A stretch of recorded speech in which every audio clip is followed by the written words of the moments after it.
Maltin li għandhom kontijiet bankarji barra mill-pajjiż se jkunu jistgħu jirregolarizzaw l-assi tagħhom.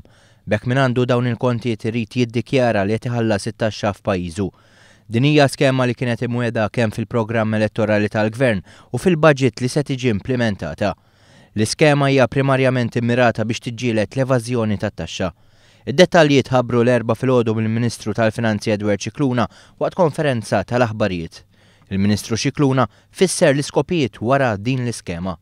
Mela issa qed nagħtu ċans li b'mod volontarju u paċifiku inti tiddikjarahom ġew minn fejn ġew, tiddikjarahom sew flus, stocks, shareholders loan, proprjetajiet li ma kellekx iddikjarati qabel, però din l-iskema mhijiex biex il-flus iddaħħal biex il-gvern iddaħħal il-flus, biex il-gvern jara li kemm jista' jkun ikollu b'mod regolari kulħadd il-assi tiegħu iddikjarati.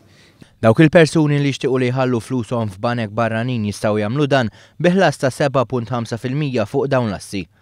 Oħrajn li jixtiequ jirrepatrijaw il-flus minn bank barrani għal Malta jistgħu jagħmlu hekk bi ħlas ta' 5%.